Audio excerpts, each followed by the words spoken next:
Good evening, and welcome to the June 15th, 2022 meeting of the Yarmouth Planning Board. I am Joanne Crowley, I'm Chair of the Planning Board. As this is a hybrid meeting involving both in-person and remote participants, I am required to read the following statement into the record. This is to formally advise that as required by Massachusetts General Laws, Chapter 30A, paragraphs 18 to 25, and pursuant to Chapter 20 of the Acts of 2021, an act relative to extending certain COVID-19 measures adopted during the state of emergency, signed into law on June 16th, 2021. The Yarmouth Planning Board will hold a public meeting on Wednesday, June 15th at 5:30 p.m. in the hearing room, Yarmouth Town Hall, 1146 Route 28, South Yarmouth, Mass. 02664. The public is welcome to attend. Remote access is provided on the meeting agenda, posted on the town website at www.yarmouth.ma.us under the Agendas and Minutes tab, selecting the Planning Board. I'd like to begin the meeting by taking roll call. Brad Goodwin. Present. Liz Hartsgrove. Present. Susan Britta. Present. Will Rubenstein. Present. Jim Saban. Present. Joanne Crowley, present. Seeing that we have a quorum present, I'll now call this meeting to order. For remote public participation during the public comment period for this public hearing, and at my discretion during other business parts of the meeting, I invite the audience to comment. Online audience members can use the raise hand button to notify me. Dial-in audience members should press *9 on their phones. All audience members will be muted until you are recognized by me to participate. Once recognized, audience members are asked to identify themselves by their first and last name and their affiliation for the public record. Would you please join me in the Pledge of Allegiance? Pledge allegiance to the flag of the United States of America and to the republic for which it stands, one nation, under God, indivisible, with liberty and justice for all. Tom's oorah. Thank you all. First up on our agenda this evening is a public hearing for from our May 18th meeting, at which we had a public hearing for a definitive subdivision number 2936 and special permit number 116. I would like now to continue this concurrent public hearing on both of these requests and welcome the residents of Yarmouth who are here and who may be joining us remotely, as well as representatives of the applicant. I see Mr. Tardif is here. You will recall that at our meeting, the applicant, the Davenport Companies here in Main Street in South Yarmouth, had property location in a numbered lot on Route 6A between Kencomsett Circle and Outward Reach and across the street from Hockanum Road. The applicant was seeking approval for a 14 single lot clusters definitive subdivision plan entitled Definitive Subdivision Plan of Land at the proposed single family cluster development at Lot 2, Route 6A, Yarmouth Port, Mass. for the Davenport Companies with waivers, and they were asking as well for a special permit for a 14 lot single family cluster subdivision under the provisions of the zoning bylaws, section 402. For board members in our packets, you will see that Mr. Tardif has sent us a letter and has requested a continuance of this hearing. I'd like to now turn over the meeting to Mr. Tardif to explain where we are with the process. Welcome. Well, thank you very much. And again, for the record, I'm Paul Tardif, seated with me, Christian Davenport from the Davenport Mr. Companies. Davenport, nice to see you again. I sent the letter based on a couple of things. First of all, we kind of knew it was going to be tight, and we also had the time period ticking when we picked the 15th of June to provide you with additional information, answer some questions.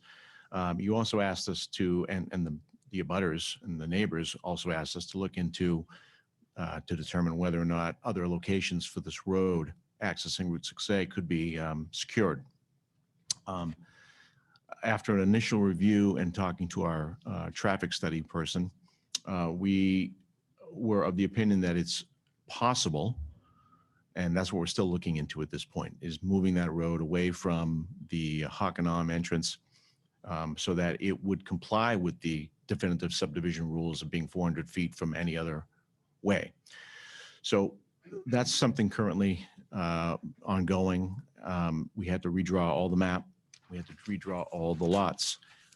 Some of the lots may end up being in a different watershed. That was another concern, was the septics. So we're working on that at this time to see, if we can get that all put together. And then if we can, then we're probably going to have to start the process again with a preliminary.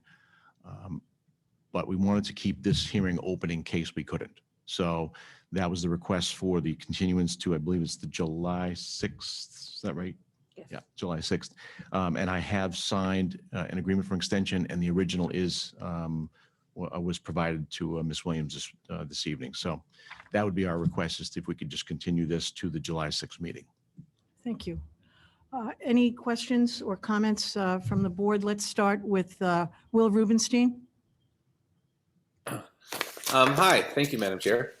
I guess my initial reaction is thank you for listening to the various comments from abutters as well as from the planning board at our previous hearing and taking those into consideration. I appreciate that there is some movement there and look forward to hearing more, and have no objections about postponing until the date agreed to.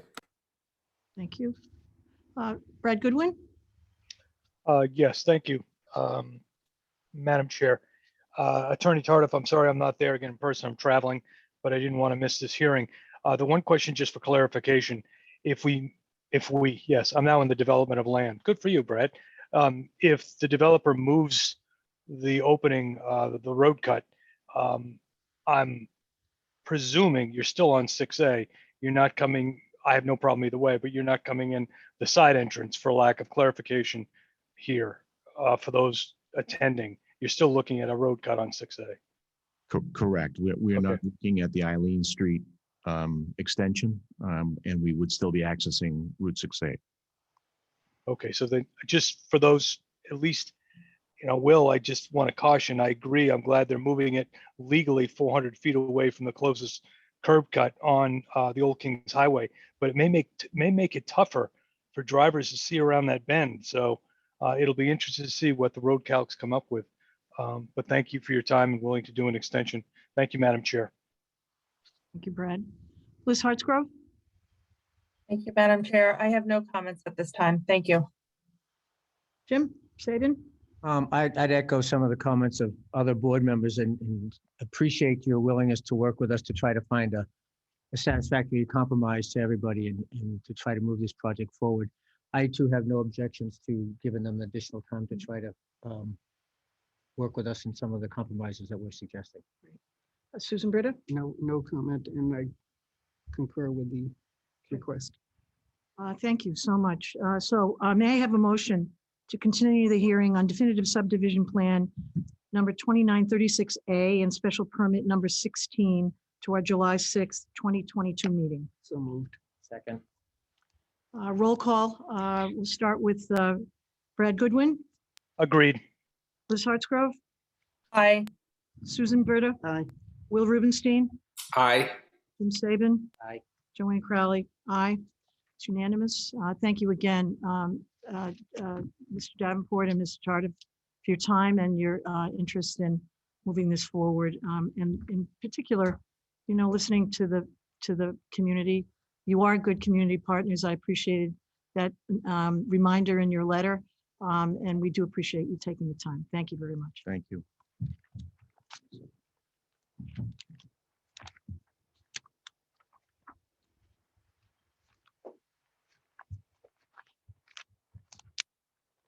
Second item on our agenda. I guess you'll put a different hat on this time, Mr. Tardif. You're on the south side now. A lot of hats. The Village of South Yarmouth. Here we go.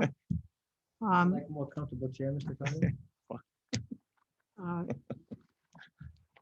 The second item on our agenda is public hearing on a road application, 2022-1.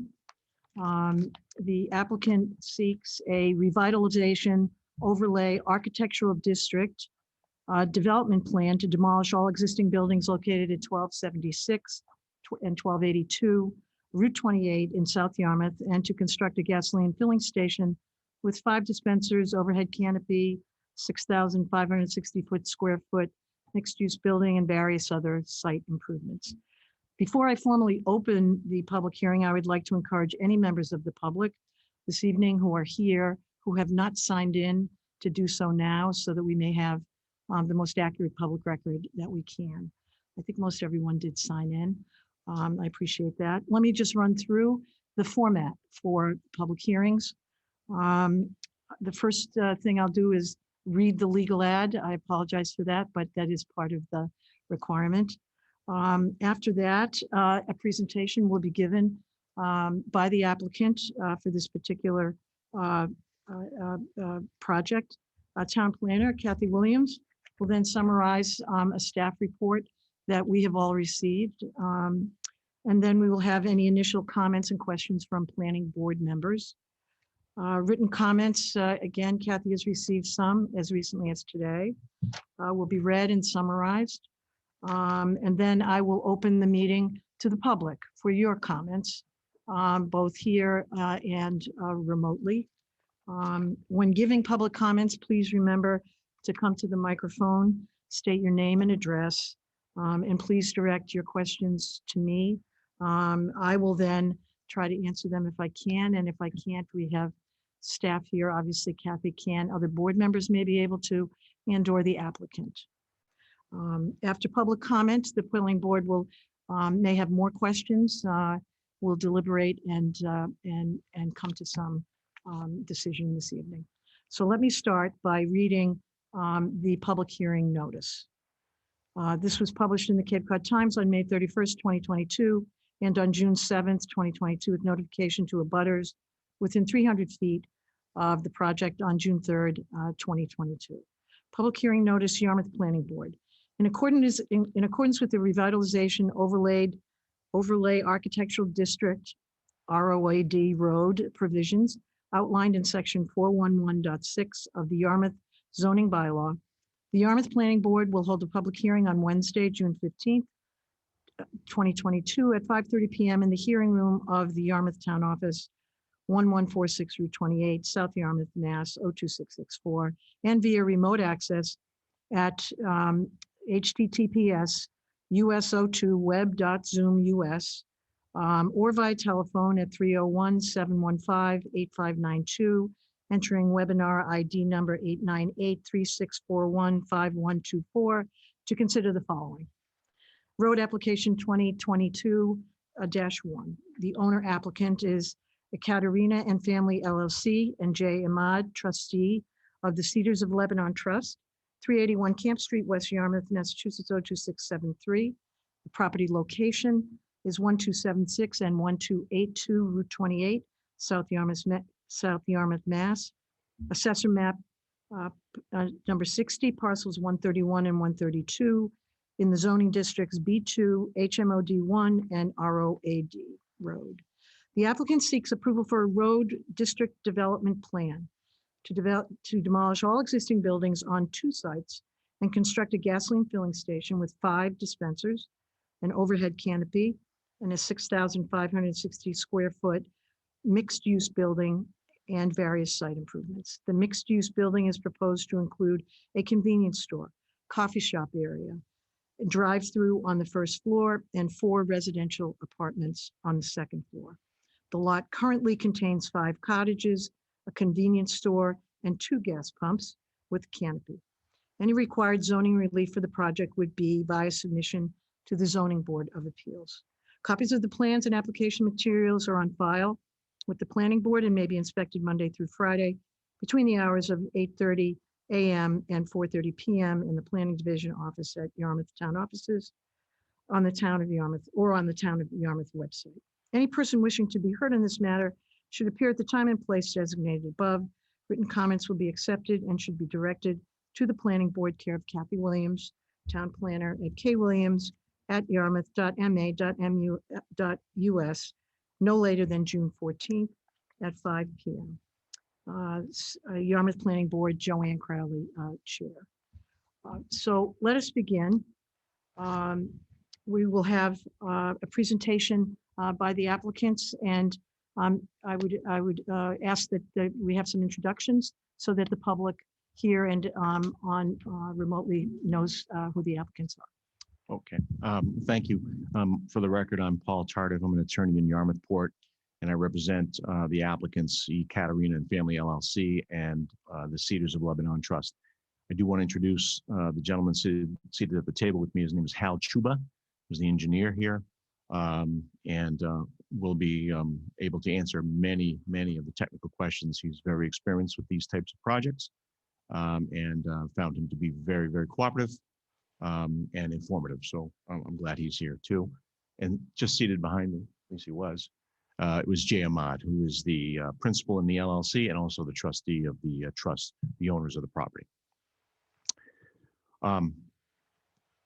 Initially, and I know you just read the notice, so a lot of what we're trying to do has already been out there, but we'd like to go through it again because there's a lot going on here. This is a redevelopment of a property, actually two properties that we plan to combine together. We're going to demolish all of the existing buildings, which would be the canopy, a small convenience store, and 5 cottages that surround the property to the rear, and construct a gasoline filling station with 5 dispensers, an overhead steel canopy. We'll be using 2 double-wall fiberglass fuel storage tanks, a 6,500 square foot mixed-use building with a convenience store and a drive-through on the first floor, and above that, 4 residential apartments, each having 2 bedrooms. As I indicated, the project will combine those lots. The existing gas station and convenience store was built in approximately 1942, according to the tax assessor's records. The canopy and the 5 rental units, approximately 1936. Well, I mean, the canopy with the convenience store, but the rental units about 1936. Those are all going to be replaced with less non-conforming canopy, which instead of being 2 feet from the street of Route 28 is going to be 22 feet away from the street. The building with a drive-through coffee shop, which is an H10 use, according to the building department. The convenience store, which is an H2 use, and a gas station, which is H6 use on the first floor, and 4, as I said, 2-bedroom dwelling units, which would be an A12 use above. The combination of the lots will create a conforming lot of 37,900 square feet. The building coverage is currently at 13.5%, where 25 is permissible. We are proposing to use the road section 411 of the bylaw to allow for this mixed-use project. We have already run this project through a number of different departments in town. We went before the design review committee back in January. That was an initial review of the project and the plans. Also went to site plan review in April of this year. Went to the Community Economic Development Committee, and then went back to the Design Review Committee for another hearing on June 7th. So about a week ago. So it has had a lot of eyes on it. It's made a few changes along the way. Mr. Chuba has made those changes to the plans. The plans you have currently are the ones with the revisions to them. We have identified some of the relief that we would need under our current zoning bylaw. One, again, the canopy being 22 feet from the edge of Route 28, where 30 feet is required. The drive-through buffer distances to the residential zone would need relief. We do have some parking in front of the principal structure, which again requires relief under 30141. The front landscape buffer, although we've beefed that up a little bit, it doesn't meet all of the requirements, so there'd be some relief for that. There was also, there was a note from the building department regarding the curb cut shown at 30 feet which may need relief under section 301.4.3. That is still under review based on the fact that it's possible that we only need as a minimum 24 feet. So we're offering a little bit more with delivery trucks and fire trucks. I don't think that would be a concern, but if it's relief we need, we will ask for that. And also the expansion of the uses. The gas station has been there for how many years? It's pre-existing non-conforming, as are the multifamily uses. And because we'll be moving those, mixing the lots, even though they're both B2 zoning districts, we'll be asking for relief from that as well. Tonight, obviously, you're acting, or you're acting as the design review committee. We are looking for an approval to have this project move forward to the Zoning Board of Appeals. We're not looking for a special permit from this board, just an approval in your capacity as the design review committee tonight. The key part, and I want you to keep this in mind, and I've included this in my narrative, you probably saw it, is to take into consideration that this use as a gas station and a fueling station is unique in that there is a push to have buildings brought up closer to the street, to have parking in the rear or the sides. And the very nature of a fueling station makes that almost impossible. Since service stations began, the whole point was to make sure that fuel was visible to the traveling public, easy to get off of the traveled way to fuel, and then back on to the public way. And that's even evident with even electric charging stations. But in order to keep that traveling public moving, it's vital that we have visible, fast, and efficient fueling to keep those pumps in the front of the service station. So that is one of the concerns and the challenges that we have in this case, which is to site this building up on the street would be probably a very, very bad business decision. Although gas stations are it's permitted to use the road bylaw. So I want you to understand that and keep that in mind as we go through this. Under 411.5, you have certain criteria for your approval. It's quite significant in the bylaw, and I'd like to go through each of those steps with you, if you can bear with me.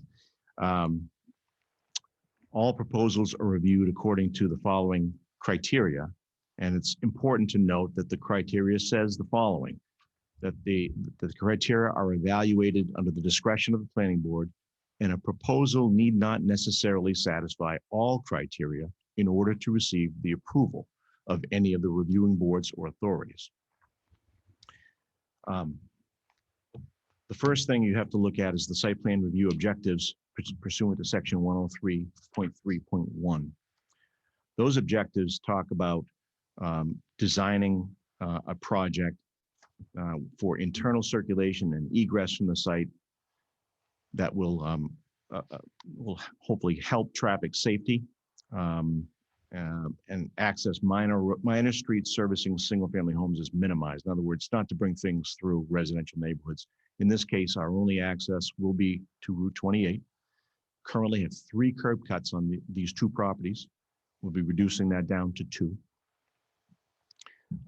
2 is reasonable use is made of building location, grading, and vegetation to reduce visibility of parking areas from public ways. Again, based on the very nature of this use, it's very difficult to do that. Not a good business plan to hide your gas pumps behind the building, nor would, I think, residents to the rear want those pumps there anyway. 3 is adequate access to each structure for fire and service equipment is provided. I think that the fire department has looked at this plan and has determined, based on their turning radius, that they can enter and exit this property without any problems. I believe we're probably going to need a fire call box or a key box, and that's not a problem at all. The fire department was not present at site plan review, and it was asked that you coordinate directly with them. I believe you're sprinkling the building as well. That's which is correct. Important to the fire department. That's correct. 4 is utilities and drainage serving the site. to provide functional service to each structure, paved area in the same manner. So there will be drainage on site. It's a very flat lot if you've been out there. We're not building it up to drain it off the site. We plan on keeping everything as much as possible on the site with our drainage system. Proposed development will minimize adverse environmental impacts on such features as wetlands, floodplains, and aquifer recharge areas. In this case, we do not fall into any of those categories. Minimize obstruction of scenic views from publicly accessible locations. I don't know if there are any scenic views from this part of town, especially being on the north side of Route 28. I know further down on the south side, there might be some, not here. Preserve unique natural or historical features to be preserved on the site. I don't think that there's anything historic about any of the structures on this site. Maximize open space retention. In this case, we are trying to do that in that we are continue to meet, and we will meet, the lot coverage calculations as well as the building coverage calculations of the current zoning bylaw. So that is, in our estimation, met. Avoid major topographic changes. Again, I don't think we're making any changes whatsoever. And minimize removal of existing trees within the required buffer zones.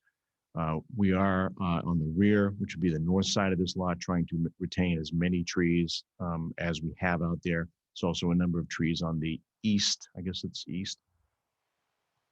southeast. And we'll, again, be working to save every tree in those buffer zones that we can. It just makes good sense and also be attractive as well. Effective use is made of topography, landscaping, and building placement to maintain, to the degree reasonable, the character of the neighborhood. You can see the project up there. It's a beautiful building. The use is basically going to be what it is now, just in different configurations. So I think we meet that as well. B is the criteria, standards, and objectives of design review pursuant to section 103.3.3.1. It's a lot of threes. The goals of the design review process shall be to revitalize all commercial uses south of Route 6, that's where we are, improve the aesthetic quality of buildings and sites, promoting attractive and viable commercial districts, and providing a process for review of all changes in land use, the appearance of structures, or the appearance of sites within the districts. The objectives of design review are to preserve the natural and cultural patterns of the surrounding landscape when possible, encourage incorporation of public amenities, including sidewalks, benches, bike racks, encourage clustering of buildings in large developments to retain more open space. Building is encouraged to be of a style which complements and promotes traditional Cape Cod architectural styles and character, and identify the internal parking circulation system in a manner which will reduce curb cuts, as we indicated, 3 to 2, improve landscaping and traffic flow, allow for proper turning radius and parking space, encourage pedestrian uses and access, screen trash receptacles, and minimize any accessory signage. In this case, we only have one sign, and that's on the plan. We are going to have an internal parking circulation system in place that's already been reviewed. Encourage pedestrian uses. We do have access from the sidewalks on Route 28 to the building. So I believe that we've met those criteria as well. C is the goals, purposes, and objectives of this section 411. The intent is to provide a carefully controlled mechanism that promotes business opportunities through the use and reuse of business properties, while, on the other hand, preserving and enhancing the ambiance of our historic community. The objectives are to respect and accomplish the intent and purpose of the bylaw, underline the road district, encourage the development and redevelopment of sites and buildings within commercial districts through the incentive of zoning flexibility. If new development is proposed on a site where existing buildings are to remain, then no approval shall be granted unless the existing buildings and the entire site are redeveloped. In this case, everything is going. 3 is to require an exchange for that flexibility, submission to design standard review, so as to further encourage variety and choice within the commercial and business development, further encourage mixed commercial business and residential uses, stimulate economic development, encourage the construction of projects with historic seaside, village, colonial, or old Cape Cod style themes and designs while preserving and protecting Yarmouth's natural environment. I think in this case, we meet all three of those requirements. Under D, it's the economic benefits of the proposed development also have to be reviewed. Currently, we have at 1276 Route 28, we have a valuation of $420,500. At 1282, a valuation of $356,800. The two properties result in a generation of real estate taxes for the year, at least this year, and based on this tax rate of $7,377.80 total for those two lots. As described, the location that we're proposing will house two separate businesses, gas station and a Dunkin' Donuts franchise. This will do two things. Number one is the generation of jobs. We believe that we'll have up to 15 jobs, either part or full-time jobs at the site, some with benefits. It's anticipated there'll be 8 part-time positions with 7 full-time positions at the Dunkin' Donuts site. Again, not all working there at the same time. And then the store will be up to 3 full-time jobs. The taxes, however, will be based on this new construction. It was our estimate that once completed, the property will assess for approximately $4 million. Resulting in a real estate tax bill of $36,720, an increase of $29,342. So there is an economic benefit of the proposed development to the town in those regards. The next requirement is that the recommendation of the site plan review team and the Community and Economic Development Committee. I believe from the comment sheets of both of those boards, you have recommendations from both of them to proceed. And as I indicated, you also have design review who's looked at this. I know that you were design review today, but for the group that traditionally would review something like this, they were of the mind that we have substantially complied with those design review standards, especially with the second plan, making changes that were suggested at the first meeting. Then we also have to look at the supplementary road district standards, which are architectural styles, the design, the reproduction style, value, and significance, aesthetics, the balance and mixture within the general style design of factors, respect for the need to balance economic well-being and stability, economic growth and employment with protection of the environment, and number 7, balance. The benefits of the road district development plan shall outweigh its detriments. The benefits of any deviation or relief shall outweigh any detriments as determined by this board.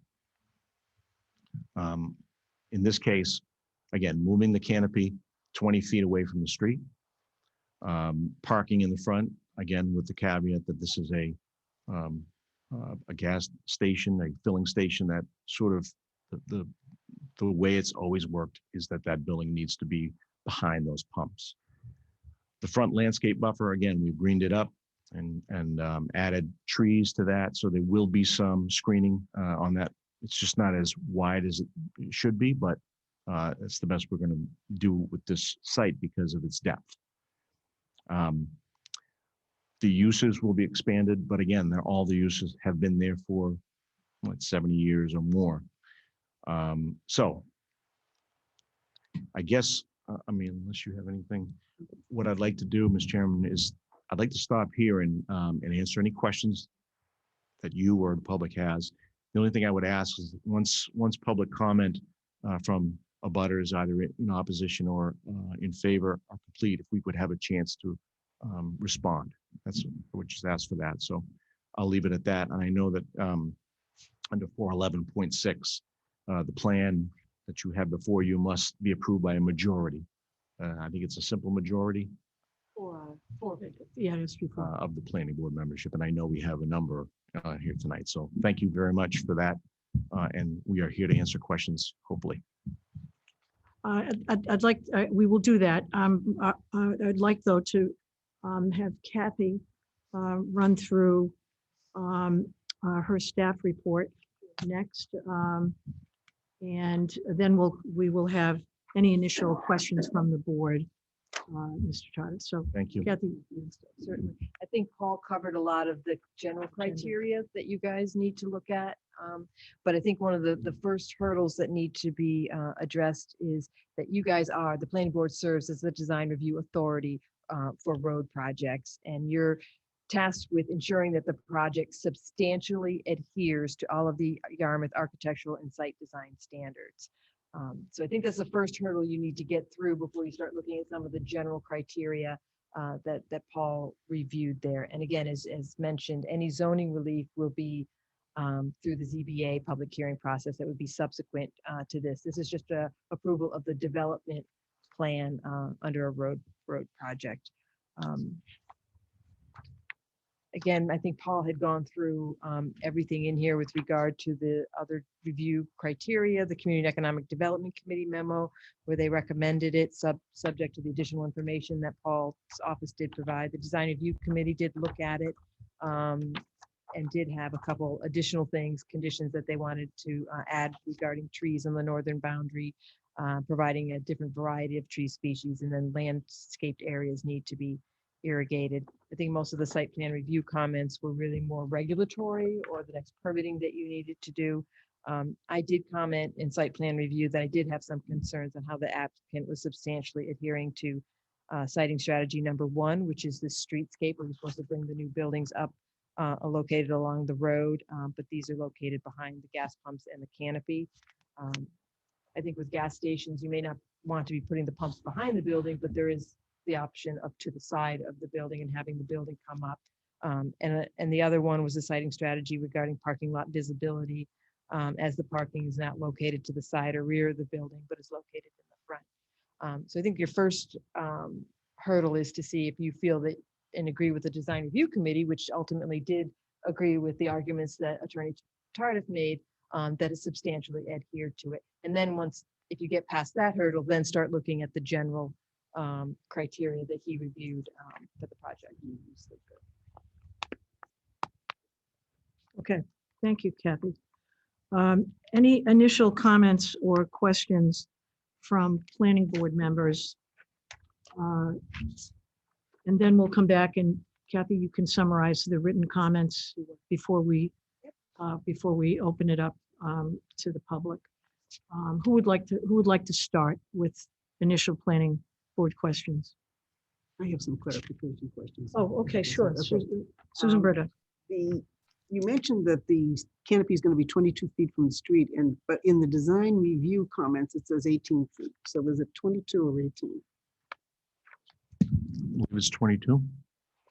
The new canopy would be 18 feet from the street line. That's what's in the design review. And yet you're saying 22 feet. So Yeah, what is the correct number?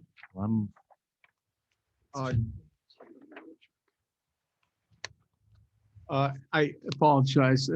Just for the record, Hal Chuba, I'm the design engineer for this, just so we all know.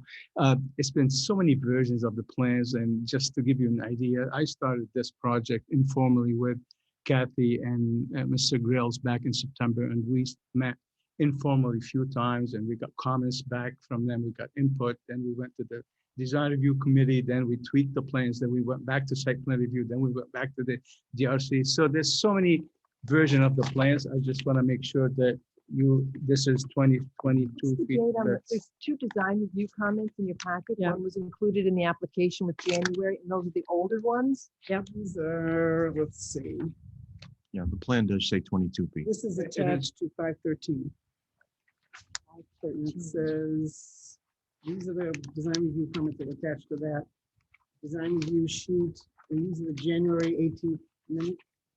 That's the Yeah. original So What one. is the, that- what is the, what is the, how far back? is it? It's 22 feet. It's 22. I think what happened probably So when This is wrong. we pushed it back and They modified their design some from the January design review Correct. committee comments to Because I don't have, all to right, the June. Okay. You have them in my report. I don't have a copy of your report. you're so- correct, Kathy. And the reason for that, because we pushed it back 5 feet to provide the landscape buffer. That's fine. I just wanted a clarification. Sure. That's number one. Number 22. two, several years ago, you appeared in front of the zoning board to get a special permit to sell used cars. Are you planning to do the same thing?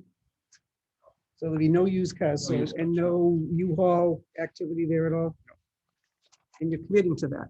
Yeah, there's no room for it. All right, so that's second. And then the third clarification, Kathy, I never got an update on the economic development. I know at one point your submission said you were going to have 10 jobs. And now it says 15, 8, 7 full-time and 8 part-time. That's right. Yeah, I submitted a letter to the CEDC following up after that hearing. It's in the application or the packet that you had for today's meeting that I left Okay. in front of your spot and gave you a second copy. What right are the there. hours of operation? 6 a.m. till 10. 6 a.m. And you're still going to have 7 full-time people? How are you going to do that? Well, it doesn't mean that they're all going to be working at the same No, I time. know so that. I know that. Yeah. 10 p.m. Yes, Okay. 6 a.m., 10 p.m., And the coffee shop is going to be open, the drive-thru is going to be open at 6 a.m.? 6 a.m. till 10 p.m. Okay.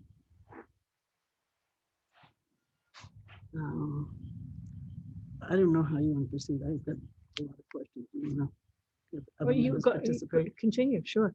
Well, I mean, I don't want to get other members that might have some questions. These are just clarifications. Okay, well, why don't we go to other members and we'll come back if they're not covered by someone else. Who would like to go next? Liz, I see your hand is raised. Yeah, I just actually, Ms. thank you. Thank you, Madam Chair, and thank you also, Susan, for asking about the hours of operation. I too had that on my list. So 6 a.m. to 10 p.m. and no U-Hauls and no used cars. Will there be alcohol sales at this location? At this point, there's none planned. But there is a potential of having a package store There, yeah, operation with walk-in coolers, correct, right? I don't know if there are any licenses to give at this point, but if Doesn't matter, yeah, but if it's in the potential of an operational plan, then that is something that I want to make sure that it is out in the open, that is potential for it. What would happen, what is the plan also? I didn't see any traffic patterns for drive-in when it gets congested. What is the plan if there is backup on 28 or in that area, as well as the, can you at least elaborate on the plan for guests, overnight guests for the residents, and them being able to access their parking spaces that are kind of in the vicinity, and who is going to also enforce making sure that those parking spaces for the residents aren't taken by people that are utilizing the gas station services and possibly future package store services. Okay, as far as the parking spaces, there will be 4 parking spaces assigned to the residents to the west of the building. And this is what's required by according to zoning bylaws. I think it's 1.5. 1.5, Yeah, yes. So that's what, We need 6 parking. 6, so it'll be 4 and 2 on the front of the building. Assigned, and I believe I had marked that on the plans that will be signage for residents, so before residents only. So they'll be assigned I'm parking. sorry, can you point out where the other 2 are? I'm only seeing 4 in total, and those are at an angle which then the residents would have to drive around the building, is that correct?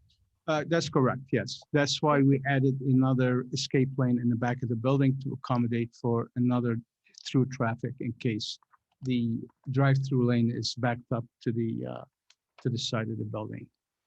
And So there will be 4 parking spaces along the west side of the building, and will be 2 parking spaces along the west corner of the building too, that will be assigned for the residents. And in overall, I believe we do have 3 extra parking spaces over what's required for, according to the zoning bylaws. So we tried to basically maximize the green space on site. I think at a previous submission, we did have an extra parking space, Kathy, if I believe, on the west too, and that we eliminated in order to, we had few meetings with the design review committee, and the concern was to add more landscape on site and a buffer. So that's what we did. As far as the backup on Main Street to Route 28, you're required to have 10 parking spaces at the drive-through. We do have 12 parking spaces at the drive-through. I don't anticipate there'll be any backups on 28 from the drive-through. The configuration of the parking around the pumps will be 2-way traffic. Around the building, it'll be 1-way counterclockwise traffic, so people can't get around the building, and that's a safety. So everything goes around the building and the counterclockwise, and around the pumps, we have enough aisle width to provide for 2-way traffic. Yeah, I am concerned about the assumption that there isn't going to be any backup on 28 when we have multiple Dunkin' Donuts on 28, and you look at Sunday mornings and they are all backed up on 28 and they have adequate parking. So I think it's a little, I'm a little concerned with having the mixed use of parking spaces, and the plan that we have in our packet does not show 6 identified spaces. I see 4. And I really think that there should be a plan in place for the drive-in and how to remedy the actual traffic, because further down at the 4 corners, there is also a Dunkin' Donuts, but they don't have a drive-through. And so you will be busy because the next one that has a drive-through is at Forest Street and 28, and that does get backed up. So thank you. Thank you, Liz. Brad, do I see, is that your hand? I was just thinking about, I apologize. Thank you, Madam Chair. I was just thinking about the various Dunkin' Donuts up and down Yarmouth's breadth and width. This one, I don't know. Start again. The planning board made a mistake back many moons ago when we had the Dunkin' Donuts constructed up there near White's Path on Station Ave. We should have had the packing, the stacking line was definitely long enough, but the Dunkin' Donuts should have emptied out at the lights at Forest Road, Old Townhouse, the intersection near the Sunoco station. So shame on us. That was one thing we should have done, but there's no, I have to admit, I think a stacking lane of 15 or 12 is going to be pretty good, but I'm going to hold off the rest of my comments. I'd like to hear what the public's going to say. Thank you, Madam Chair. Any other questions? Will Rubenstein or Jim, or we'll come back to Susan? I'd like to hear what Susan, her questions, and maybe what the audience has before I start All right, sure. repeating other people's. No, go thoughts and ahead. comments. I would go through a couple of your Sort of questions. onesies and twosies, but I think they add to the discussion. The parking in front of the building, you keep associating that with the pumps, the gas pump. That's actually going to be parking for the store. Is that correct? People coming and going in the store, correct? Okay, so that is, I think, what Kathy talked about. That is the kind of parking that normally we would have to the side or in the back, correct? So that's in front. You're going to need a waiver for that because that's for the store. That has nothing to do with, all right. The pumps, currently there are 2. And Correct. you've got 2 hoses on each side. So now you're going to 5 with 2 hoses. So there's 10, there'll be possibility of 10 cars lined up there. In theory. In theory, okay. Plus you've got your drive-through and you've got your travel lane. That's a lot of concrete in a very small area. No electric charging stations? So this is the Not at this 21st time, no. century. Supposedly every car manufacturer is going to be having electric cars within the next what, 15 years? I think GM said they're committed to all electric by 2023. So you have no intention of putting electric charging stations in? No. At this point. Any solar panels on the top of the building? No. And we never got any comments from our energy group, did we? On the fact that there's no solar panels or no energy efficient activity going on this site? They wouldn't normally comment on a project. No, I know that, but I thought because they have been very active in sort of promoting, so they didn't voluntarily come forward. Okay. No, they did not. Okay, so but you don't intend to put any solar panels on and, okay. You mentioned that there's only one sign. I count 5. The one on the street, you're gonna have 2 on the side of the building, and also activity, advertising on the name on the canopy, is that correct? And I meant freestanding sign. There's Oh, only one freestanding there, sign. yeah. But there will be 5 signs, I believe at least that's 5, maybe 7 if you count the back of the canopy. right. And 2 of the signs in the building are gonna be lit. Yes. Do you think you need all 5 signs? Do you think people are gonna miss the fact that this is J-Mart? All signs will be in compliance with zoning. It's not, I'm not asking whether you're in compliance, I'm asking whether you, in terms of a design element, an architectural element, do you need 5 signs? Well, I think you need one sign to identify the I'm business. not questioning. And then you have questioning the another ones- tenant that you need another sign for the coffee shop. You need a sign for the coffee shop? Is that the co-brand that you're talking about? Is that what that means, co-brand, there's Yeah. something that says co-brand, Oh, something. co-brand, yeah, it's the future tenant, whoever is gonna be there. So that's So the when you co-brand. say future tenant, you mean the person that's gonna operate the coffee shop? Coffee shop, right. Okay, so it Whether could it's be J-Mart or J-Mart and J then underneath, Coffee. Dunkin' Donuts. Dunkin' Donuts. Okay. The gas sign, is that gonna be electric? So you can change the price of gas? Is that gonna be like an electric band? Oh, you mean like digital instead of? Right, a right, number? right. Digital. Is that gonna be a Think so. digital? Yes, the sign? future, yeah, it is, yeah. It is gonna be electric. Yeah, I think, Okay. yeah, I think so. All right, I just wanted to Mhm. double check. Liz's comment about the parking, you said there's gonna be, I see the 4. You said there's gonna be 2 someplace in back at the curve of the building? How does that work? I think he meant the 2 on the western side in front of the building. In front of the building? Right. Right. All right, so back to Liz's question, how do we ensure that those 2, are you gonna assign that says residents only? Yes. Yeah, And who's gonna enforce that if someone decides to pull in and use the parking spot? Well, there'll be a sign on the, in front of the parking. It says It residents says only. resident only do Right. not park, violated will be. And someone pulls in because they want to run in and get their whatever in the convenience store, and Liz pulls up with her kids and needs to park. So that's an issue. The stairs leading to the second floor to the apartments, who actually going to own those apartments? They're all going to be rental, is that correct? Correct. Who's going to own it? The owner. The owner, St. J. and so he'd be responsible for cleaning Correct. making sure the snow is removed, there's no ice, any of that stuff. Right. And that information will be passed on to the tenants so that they'll know who to call. Absolutely. in the lease. Okay, there was a question, I think, in one of the comments that was sent in about the use of the walkway, maybe being used as for outside space, people setting up chairs. Rare, maybe. you should Right. try I can that. go to that.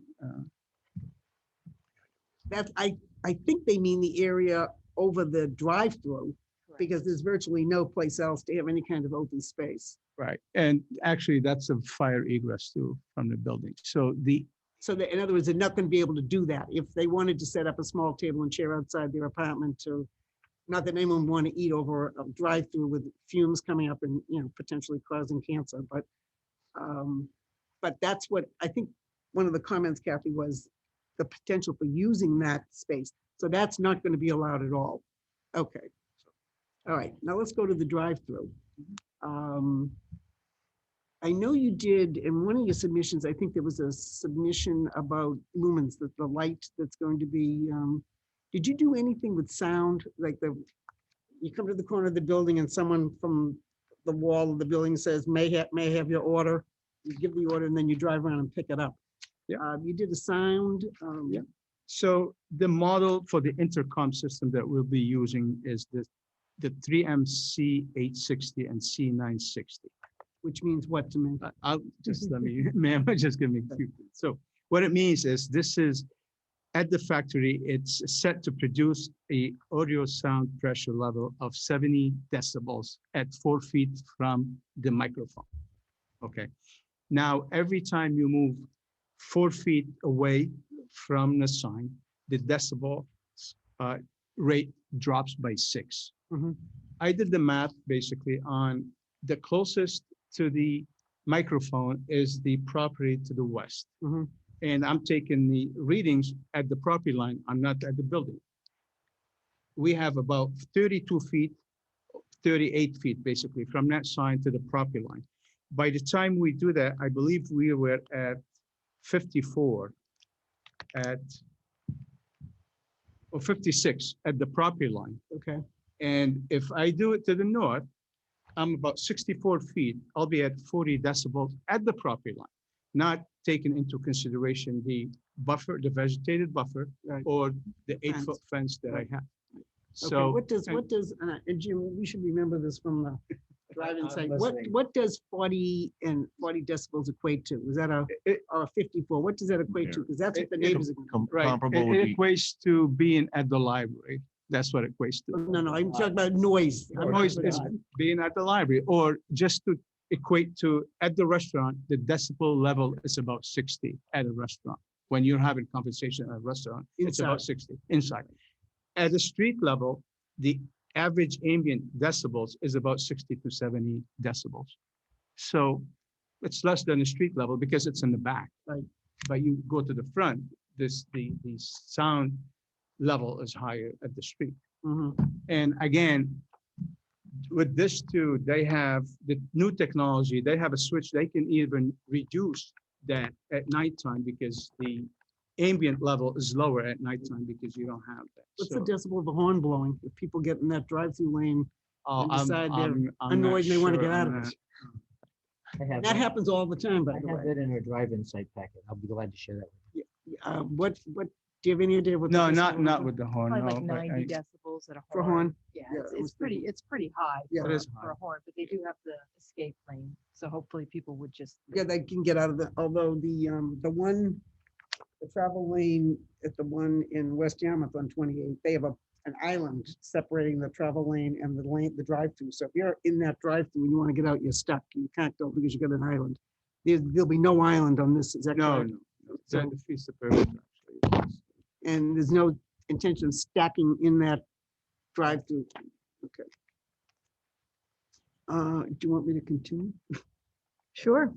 No, I'll yield. You'll I'll yield. yield. I'll yield. I'll yield. I have others, but I'll come back to, I'd like to, someone else. Well, we'll come back. We'll probably hear some more. Madam Chair, from before, the public. before you go to the public, can I ask? I'm having a hard time figuring out where the speaker is on this building. Can you point to that Sure. somehow? It's on the far east Right side. on the corner. Well, they said west, so Yeah. to me, the west would be towards the high, No, towards the us. speaker's on the side. east. So that's the east. Yeah, the speaker's on the east. Okay, because you said west. To the west. We did. The property to the west, at the property line. So the condominium, professional office condominiums. Okay, because you said to the west, and I was like, wait a minute. Okay, thank you. Yeah. Like, that's what I wanted. to know. Madam Chair, I have actually one more question before we go further. Is there going to be any picnic benches outside? I don't think so. No. No, No We- seating for the public? we had talked about that, but the space just doesn't, there's not really a space for it. It's more like the liability for Jay, I think, too. Thank you. Planning board questions at this point? I just have one, and there may be more afterwards. With regard to, and it links to Susan's comment, with regard to the number of pumps expanding from the 4 now, 4 potential spaces to 10. In your deliberations over these many, probably years, this has been going on from the beginning, was there ever a reconsideration or a consideration to have fewer pumps and have a reorientation of the parcel, the combined new parcel, so that there would be fewer pumps a smaller canopy as you move through this. Right. 10 slots, by my recollection, is one of the larger ones on 28. I'm not gonna hang my hat on what I remember for every gas station, but 10, is that the maximum you can have? That's, yeah, on site, that's probably the maximum we can have, yes. And was there consideration at some point in your deliberations to have fewer? I think this came up before, and I think we probably, Jay is willing to probably, if pleases the board, maybe to go to 4, maybe, if we can. But not, the idea, Madam Chair, is not to cause, during peak hours, we don't design, those pumps are not gonna be occupied all the time, but most of the peak hours for the gas stations are in the morning, when people going to work, or in the afternoon when they get back from, coming back from their work, going home. So the idea is not to crowd the traffic around the pumps so the more pumps you have, the more you can service cars and they can get in and get out. But I think we can work on maybe going down to 4 pumps. I think we can do that. I mean, the canopy does visually loom large, and it's clearly one of the comments that will be coming from the public, as well as perhaps members of the board, that it falls short in terms of strategy number 1 with regard to streetscapes. And because there's not much you can do to a gasoline pump canopy, even if it almost meets the setback requirements. It essentially, during its use, is a very short-term parking lot, essentially, to some degree. So I'm curious as to whether or not the existing 4 pumps, from an economic standpoint and a net income standpoint, would be something that you might consider. But we don't need an answer now, because I'm sure you don't have it. But I'm happy to hear that you have thought of things in that line of reasoning. So with that, unless there are any other preliminary comments from members of the board, Kathy, if you wouldn't mind summarizing written comments, and then we will get to the public. I'm sorry that this is taking a little bit longer. We want to get you up here as soon as we can. I don't know if anyone, members of the public that are here tonight that have sent in a comment letter, but I am just reading a brief summary of the comments that have been submitted. The planning board has all full comments and have reviewed them, but just for the public, so people understand what some of the comments are. Received an email from Michael Kelly on Nahat Road. He's opposed to the proposal, seeking a drive-through which will only increase traffic, car idling, noise, and air pollution. Felt it would increase vehicles using his road as a cut-through. Inquired as to why 3 additional dispensers are needed. Received an email from Peter Slovak, who's a condo owner in the abutting property. Expressed concerns about the noise from the proposed drive-through speaker, which is about 90 feet from his office window. Expressed security concerns about an increase in pedestrian traffic with people cutting across his property to access the convenience store. His biggest issue was potential traffic problems, noting the traffic backups onto Route 28 from current Dunkin' Donuts at the corner of Route 28 and Forest Road, noting both sites have similar space for 4 to 5 cars prior to the speaker. This traffic will be in addition to the fueling stations and convenience store. Expressed concerns about the overall density of the project on this size lot, which may cause problems for abutters, and noted concerns that people may park in his parking lot to walk over to the project site due to the density and limited on-site parking. Received a letter from Audrey Pitts, who lives on Briar Lane, expressed multiple concerns about the proposal, especially regarding road eligibility. She felt a gas station does not qualify and referenced various goals, purpose, and objectives of the road bylaw, highlighting the following. Noted that the gas station is geared solely towards vehicles in the drive-through and traffic lanes, which makes it virtually impossible for pedestrian cyclists to access the store apartments. Indicated the style was not Cape Coddy, and see this type of gas station, convenience store, coffee shop combination on every major route in every state. Noted the project would not notably increase economic activity, but could take business away from other identical businesses, noting the significant number of other similar businesses in the vicinity. Indicated the project was resubmitted as a road project to avoid the need for variances. Expressed concerns about too many things on too small a lot and not meeting zoning, referencing not meeting the front buffers, insufficient parking, no direct pedestrian access, do not meet the separation distances for residential zones in the drive-through, which will have continuous traffic, idling cars, noxious conditions, noise from cars, and ordering speaker from morning until closing time. Expressed concerns about placing residences on the same lot as a gas station, noting potential releases of materials that contain carcinogens, and referenced recent studies on exposure risks and included a study link. Expressed concerns about expanding the number of pumps, light pollution. Feels second story is out of character for the neighborhood. Rear fence is non-traditional vinyl and may glare and get moldy, and concerned about fuel delivery and dumpster truck noise. Also noted the long-standing neglect of the current property and the resistance to rectify issues, noting a list of various previous complaints.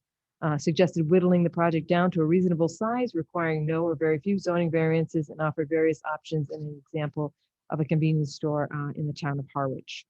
An email from Arthur and Judith Warren on Shore Road. They urged the planning board to vote no on this proposal, expressed concerns about the health and safety of residential tenants located in close proximity to gas and diesel pumps, fumes, storage tanks directly above a drive-through with idling cars and above a convenience store. Concerned with placing affordable housing in a location without regard to the health hazards. Inquired as to whether the planning board considered this affordable housing. Is the town opening itself up to criticism for allowing affordable housing in a hazardous environment? Would high-priced dwelling units be proposed in the same location? And why would the town want someone living on the same premises as a gas station? Inquired as to whether the proposed project would eliminate several residential properties, would constitute encroaching commercialism, unquote, noting the abutters to the north currently abut residential cottages and not the existing gas station.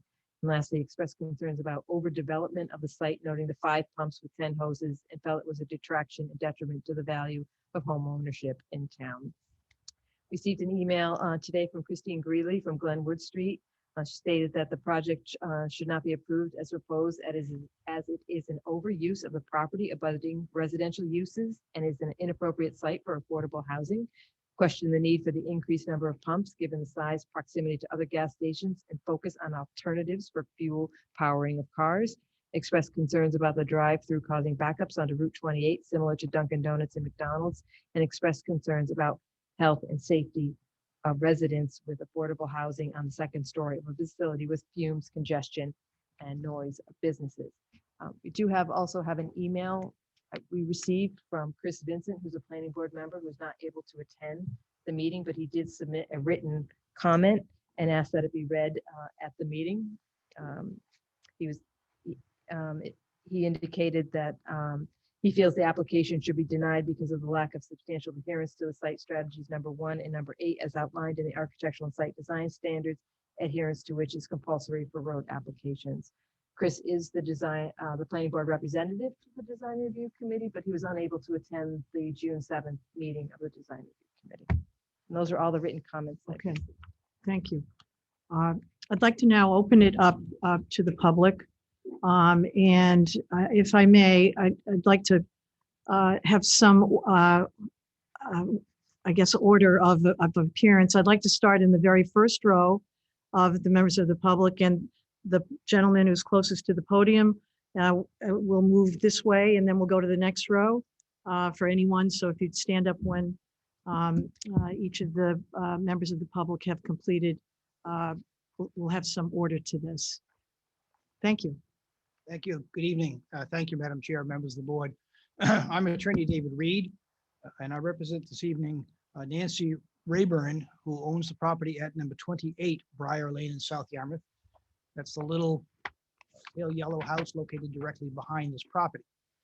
That property has been owned by her family since the 1950s. She grew up there, went to DY, graduated and moved on, but intends to return there in her retirement and hope to enjoy again the quiet residential neighborhood that she grew up in. This project is completely inconsistent with her intention and with that residential neighborhood. As was mentioned earlier, and I hope you consider in context, the purpose of the road bylaw. It is an offer of a trade-off. town is willing to relax the enforcement of its underlying zoning if an applicant is willing to submit to strict adherence to design and architectural standards. If you're willing to give something to the town that the town wants, the town's willing to relax the enforcement of its zoning standards in exchange for that. That's a considerable value to this applicant. Were it not for the road opportunity, they would need several variances for the front buffer, for the setback of the enlarged canopy, for the multifamily residences in the first place, for the drive-through in the back and its proximity to the residences, for the location of all the parking in front of the building instead of to the side and rear. Each of those would be a variance from the Board of Appeals if they did not have the opportunity to come to you first. If you pass this through to the Board of Appeals, they will need one special permit. That is a significant deviation from the underlying zoning bylaw and has a dramatic effect upon my client. The architectural and design standards do require substantial adherence, is the exact phrase, to the design and architectural standards, and that is compulsory. It cannot be waived. Now, the applicant submits to you that substantial adherence means they've done the best they can. And throughout the presentation, we hear, as did the Design Review Committee in their informal review, that because of the nature of a gas station, you can't expect them to comply with the standards. The gas stations just don't do that. Well, frankly, the standards that you're judging tonight are not whether they've made their best effort, but whether they've in fact achieved the goals designed by the road bylaw. It's not their good intentions that counts. It's whether they can offer to the town the trade-off that the town bargained for. And if they can't, that's okay. But they don't get the benefit of the road bylaw if they can't comply with their half of the bargain. That doesn't mean it can't go forward as a project.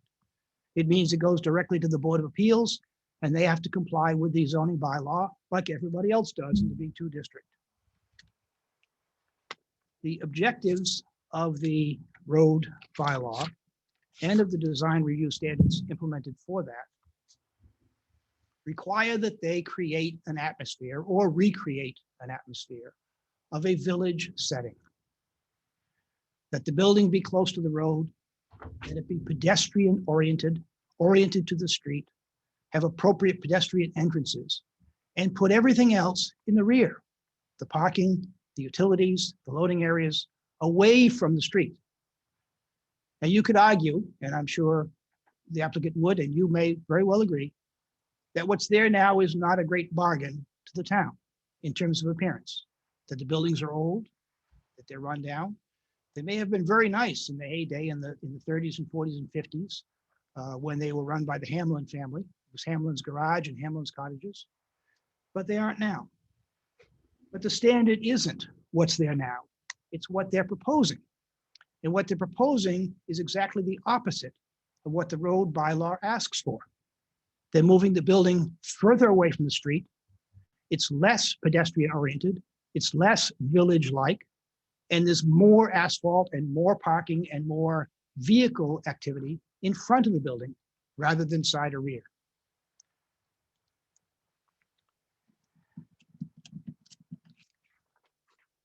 In terms of the general site layout, other than just the architectural standards, as several of you have observed, there are some problems with trying to get too much into this site. As was indicated, the residences require 6 parking spaces at a minimum. There are only 4 in the designated area, and now we hear that there will be 2 more in front. But they're going to have to compete with people trying to get in and out of the business, as Ms. Britta queried. And I would question how you're actually going to get into those resident parking spaces. I believe the engineer indicated you have to drive all the way around the building in order to get into at least the first couple of those dedicated spaces that are on a 60-degree angle to the flow of traffic. That's not a very good design feature from a residential point of view, is it? We don't think so. In terms of the parking spaces, I think the applicant is correct that according to the bylaw, they have enough spaces to meet the minimum required for the bylaw. But the bylaw in commercial activities focuses on the number of occupants that you're going to have based upon seating capacity and square footage. It doesn't really account for parking for employees. We're now hearing there's going to be between 10 and 15 employees, not all at the same time, but at various times throughout the day and evening. Where are they going to park? We would ask. The drive-through is particularly problematic to my client in the rear. Section 301.8 requires, as the engineer indicated, that they be able to stack up in their queue at least 10 cars waiting to place their order and pick up their purchases. And indeed, his plan before you shows exactly 10 cars being able to meet that queue. But section 301.8 also says that those cars in the queue cannot interfere with the pedestrian access to the business and cannot interfere with the loading area. And if you look at the plan that shows the queued vehicles in kind of a grayed out area, but they're all there. In order to get pedestrian wise to the site, you have to cut in between the last 2 or 3 of those cars that are in the queue. The only crosswalk for pedestrians is right through the end of those queued parking spaces for vehicles in the stacking lane. And if all 10 of those cars are there or more, the loading area is completely blocked. You can't get into or out of the loading section, which is the hatched area immediately to the right of the 10th car in that queue line. Well, that's the only loading area. It's blocked by the cars that are in the queue, which is completely contrary to section 301.8 in terms of the design of a drive-through facility. That same bylaw also requires that the drive-through services be located at least 100 feet from a residential lot or zone. Aside from the fact that there are 4 residences directly above the drive-through area, that the proximity to my client's property is approximately 29 feet in the rear and something in the order of 60 feet from the ordering booth. There's no measurement shown on the plan for that, but as the scale of the plan, it's something in the order of 60 feet from the ordering station to my client's property. It's supposed to be 100 feet. And by placing this drive-through station and set up in the rear of the building, that means that the travel lanes for the drive up are only 10 feet from the property line, the residential property line in the rear. So come 6 o'clock in the morning or 5 o'clock as some of the Dunkin' Donuts choose to open, we're going to have traffic right behind her home, 10 feet behind her home throughout the day. Now they're proposing a fence, they're proposing landscaping, but that's not really enough to obliterate the fact that we now are going to have a major flow of traffic right behind my client's home. I question whether or not the decibel discussion is really sufficient. We've all been to the drive-up windows to the place where you order and receive information back. They're quite loud. And the fact that it's only 60 feet from my client's property where it's supposed to be a minimum of 100 means that whatever decibel level it produces is much more significant here than it ought to be, because it's supposed to be 100 feet away, not 30 or not 60. The porch area is of concern to us. As the engineer has indicated tonight, that's intended to be a fire lane. But as a practical matter, and as one of you asked before, there's no other place for these residences to be other than in their apartments. And I suspect, despite the best of intentions, that it's going to turn into a porch used by the residents of this property, assuming that they can tolerate the fumes from the cars that are right underneath their noses in the drive-up lane just behind the property. And this overhangs about 5 feet above the queued cars. No one's mentioned the fact that the dumpster area, which will now service 2 businesses instead of 1, is located in close proximity again to the residential zone at the rear. So a BFI or one of those other trucks that's going to come and empty that in the morning prior to their starting selling coffee in the morning, because there's no other time they're going to be able to get back there, is going to be disturbing the residential neighborhood behind every time they come to empty it for now 2 much bigger businesses than are there now. the approvals required by you tonight are not whether or not zoning relief should be granted. As Mr. Tardif has pointed out, you are the design review authority to look at the architectural design, the site plan design, the overall intent of this bylaw and the overall intent of the zoning bylaw. It's our suggestion that none of those standards are met. The fact that a gas station may not be an appropriate use to meet the standards of the design review doesn't exempt it from compliance. That's the tail wagging the dog if you put it the other way around. The fact that they can't meet it doesn't mean they're excused from it. It means they don't comply and therefore are not eligible for this enhanced relief that they're seeking.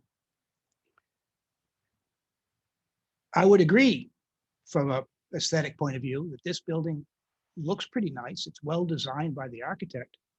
But where's the innate charm and beauty that's supposed to enhance the seaside community that the road bylaw seeks to reproduce in this neighborhood? Where's the ambiance for our historic community that this whole site is supposed to create? As Mr. Tardif points out, when you seek the road bylaw, you have to include the entire site, not just a piecemeal approach. So is there a lot of ambiance behind 10 gasoline pumping stations located right on Route 28? Does that promote a village atmosphere and enhance the seaside charm of Old Yarmouth that we're seeking to promote?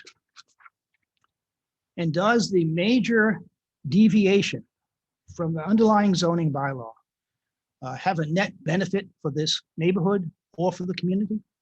We think not by any stretch of the imagination.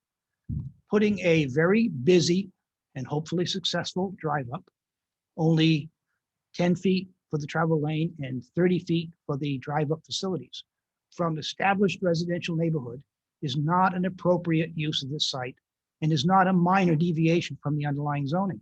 And it certainly doesn't offset from our perspective any benefits that the town may gain from doing so.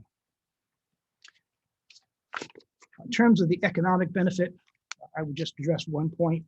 The fact that the property's value goes up does not increase tax revenue for the town. It simply increases the tax base over which that revenue is spread.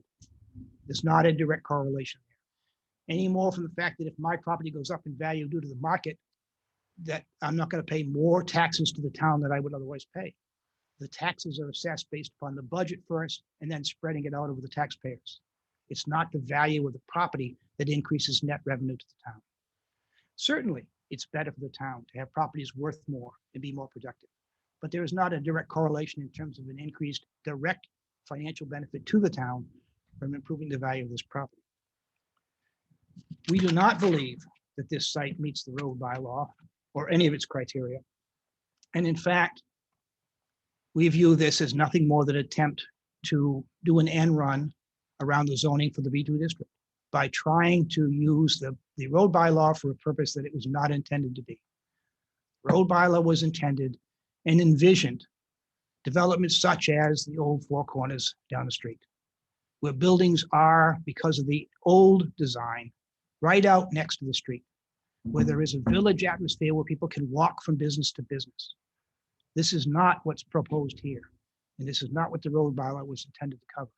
And we would ask you not to misuse this bylaw for a business purpose that it was not intended to be and does not achieve what's desired and required by the bylaw. Thank you. Thank you, Mr. Reed. Next, anyone in that, is that first row? Hi, my name's Audrey Pitts. I'm on a butter. I sent in a long statement, which I didn't realize Ms. Williams was going to summarize so well, so thank you.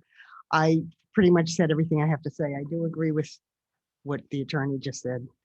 And there are a lot of other people waiting, so, but I don't think this is appropriate for road at all. Thank you. Thank you for your written comments. Thanks for coming. The next row? Yes, sure, close to the podium.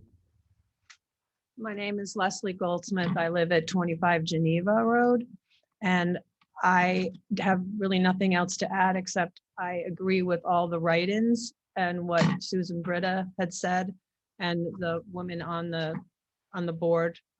Liz Hartsgrove? Yes. I just think it's too much and too small a piece of property, and I agree with everything the attorney just said. So that's all I have to say. Thank you. Next in that row? I'm Nancy Rayburn, and I own the properties at 28 and 27 Briar Lane. So 28 is where the house is, and 27 is a vacant lot across the street. My parents bought there in 1950, their first home. They lived there for 63 years of their 66-year marriage. So I was born there, brought up there, graduated from DY in 78. My mother just passed just prior to the pandemic, 2 days before we went into lockdown. So we now have the house, and it's always been our intention to retire there. This plan would make our property unlivable. Between the noise of the cars going around with radios blaring, with the people up looking down at us with the exhaust fumes, the time of day, now it's going till 10 o'clock at night. We will never have peace on our property, ever. So that's all I wanted to say. I agree with everything that's been said, and I appreciate you listening. Thank you. Thank you, Ms. Rayburn. Next? Hi, I'm Shelley Morrison. I live across the street, and I actually bought my house from her parents. And it's already loud at times as it is there. But when they said dump trucks, 4 o'clock in the morning is when their dump truck comes. We wake up every morning by. The fact that having people live above the gas station, that totally horrifies me. That that's carcinogens that they're breathing in. We're breathing in. I never see a line there, so I don't know why they would need 10 gas pumps. I also, not to be funny, gave up Dunkin' Donuts, and I don't want one in my backyard. I'm sorry. Okay. But and for the size of that that project, I understand wanting to revitalize the property and everything, but I think that's just way too big for that tiny little area. And then I live on a dead end street, and all I'm going to see is this big, huge building and listening to, people on the rate, like she was saying, on the radio or whatever, talking on, ordering their Dunkin' Donuts. So, yeah, I don't want it. Thank you. Thank you. Next, anyone else?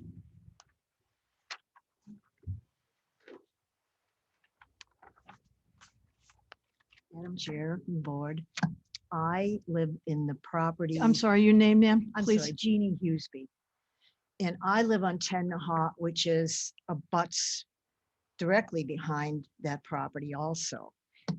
I'm real concerned about the drive-through because of noise and especially pollution from the cars. I mean, you get a big diesel truck coming through there. Not only is it noisy, but it smells. I have a dog, and I don't want to expose him to that. I'm concerned about the proximity to my lot line. I was with your comments from the lawyer. I don't think 10 feet from my lot is only about maybe 40 feet from my back door.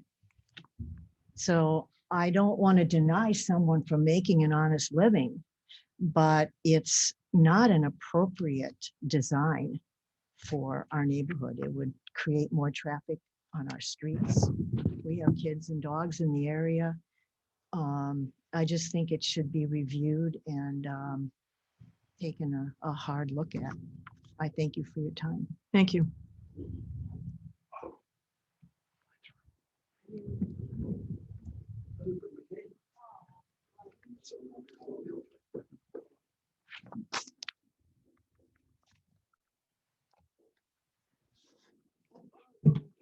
Good evening, ladies and gentlemen of the board and the people, fellow neighbors. I've lived in this town all my life. Your name, My sir? property is directly behind this property. I'm sorry, sir, your name? William Pear, P-E-A-R. Thank you. And I've done more things in this area of town than most people think about. However, I think the size of 28 and the traffic that goes up and down there from Hyannis and over the bridge would be definitely a problem. There's all businesses on both sides of the streets. There's really no room for that. And Dunkin' Donuts, we need another Dunkin' Donuts like we need some more Indians. Look at the mess they call it. Go up at the Dunkin' Donuts, all of them, and look at the mess they cause. And we need another one? I don't think so. I'm definitely against it. And what else can I tell you? Hey, Jimmy?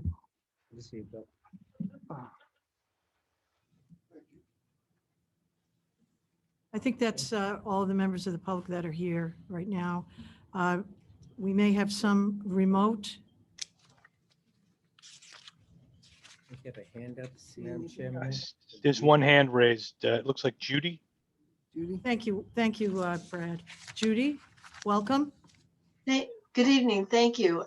My husband and I did submit. I'm sorry to interrupt. Your full name, please. My name is Judy Warren. Thank you. We live in West Yarmouth.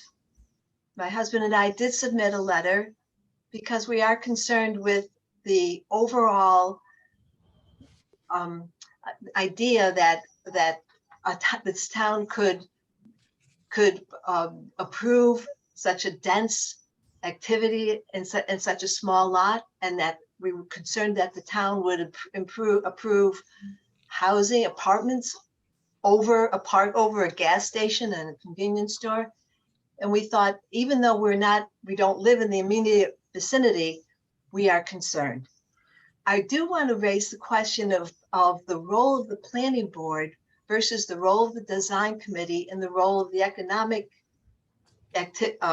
committee. It seemed to us that once the design committee made its decision to approve the design of the building, the setbacks or the slope of the roof or the color of the shingling, that's one issue. And then the economic committee, which has already previewed this proposal, has also approved it. Yet the role of the planning board, it seemed to us, is separate and distinct, a separate silo. And what I'm suggesting is that the previous approvals need not influence your decision, that your work is not duplicative of previous committees, but rather is to look at this project to say, is this appropriate for South Yarmouth, for all of Yarmouth, or for the message that the town is giving to residents and future developers that this type of project is appropriate. I do want to question also the idea that 4 apartments could be built without any green space, without any yard or outdoor amenities. I would like also to follow up on this question that the board presented to the applicants, which was, what is the maximum number of pumps? And the gentleman suggested, yes, 10 was the maximum. And my question is that maximum set by some commission or board which has authority over placing the numbers of pumps within a certain amount of footage? Or is this a maximum that the applicant is suggesting simply because they can fit that many in there? And lastly, I'm concerned with just like the neighbors, that this is encroaching commercialism. And may I just say a little side note, I appreciate Kathy Williams' review of our email that we submitted. She truly did a nice job in reviewing our points. But the current neighbors it seems to us that the current neighbors abut other residential, what the applicants and this board is referring to as cottages. And so now we're taking those lots and altering the use to a commercial use. And it seems that there should be some serious consideration of that simply because of perhaps the income to the town, or the fact that updating residential units. And it says, why would the town suggest that this is a good decision to make, to alter the use of what is residential, and it's not abutting, it's not fronting Route 28. Why should those lots be now part of a larger commercial enterprise? I appreciate your time and your effort and consideration. Thank you. Thank you, Ms. Warren. John Brad, Frost. can you see anyone John else? Frost. John Frost. John John, Frost? John Frost, yep. Oh, now he's muted. Put his hand up. This is John Frost. Can you hear me? Yes, thank you. I live at the end of Nahat near Long Pond, and a couple of questions. First, where are the tanks going to be buried and for the gasoline? And how is a tanker truck going to come in there and refill and without shutting down some of the businesses? I appreciate the comments that have been made, and it's a tricky decision for the board. Hope you are confident with your answers and can, if you refuse this at the road, I would think the better benefit to the town would be go up to a board with more authority. Thanks so much. Thank you, Mr. Frost. Brad, do you see anyone else? No. No? Okay, thank you. Any other further public comments? I'd like to turn this back to you. And I'm sure you've been taking some notes. Perhaps you can address some of the questions that have been raised here this evening. Sure. Actually, would it be okay to take a 5-minute break? Sure. Sure. Thank 5 you. minutes. Great, thank you. Should I make a motion to adjourn? We're not going to Not adjourn. adjourning. We're not adjourning. We're just It's gonna Just continue. taking a recess, a 5-minute. 5-minute recess. Okay. All right, I'm gonna ask that question. Maybe Jim. It keeps saying that the design you can approve. I don't see that. anywhere. It's right- it's right here. So those two committees, they don't, they just. Going crazy about it. Yeah. But- Right here. And I think it was Jim. No, they- Focusing on that, and I was just wondering who those people were. Oh, sure. No, that's public record. Let me just find. There were, after me. Which package you have? Warren, that was. the Yeah, one. yeah, exactly. Most So- recent package that you had in the bucket. Yeah, she had a lot of. No, this is the one, and they do. No, Peter was first. That's Christine, yeah. Yep. Okay, that's all right. Is she about it? No. Okay, because these people said I was just glad. Hey, you know, you want to get this try this or show her advice. Okay, got it. Again, I would ask Kathy to confirm. That's my intention, my intent. It's a tough one. They don't have the authority, right? Well, not only that, but the question, the fact that they were gonna do 10 jobs. Sure. We'll ask you at the meeting.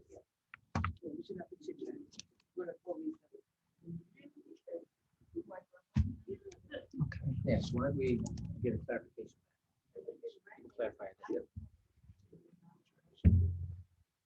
On my list too. You keep asking my questions. Because I think there was some confusion about recommending thinking. That's not the case. Madam Chair, can I ask a question? No. No, we're in recess. Okay, I won't ask a question. I would like to suggest you turn your mics off. No one should be talking about anything. Well, call me crazy, but I heard a lot of talking going on, and the three of us that aren't there, Madam Chair, respectfully, we're not part of those discussions, respectfully. And that's why I said, stop talking. We were just, we did, Will, thank you for reminding us. And we're not going to Can't break shut any them more off rules. legally. Oh, is that what, We're still in a meeting, even though we're temporarily. you can only push to mute, you can't push to shut off.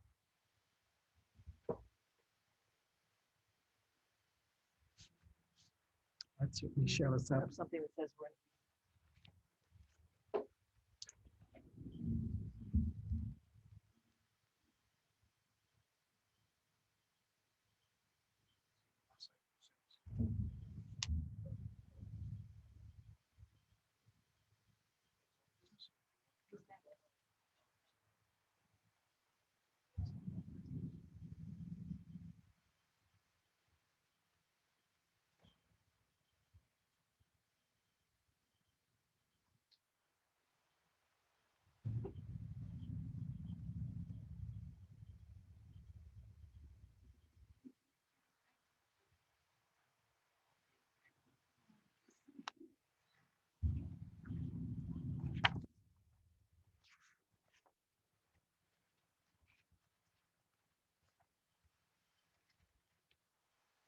Didn't know that town seals made of stained glass.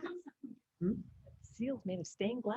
I didn't know that until I got behind it. It's beautiful. Handmade. Very nice. Somebody put a lot of effort into that.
Thanks. Thank you very much.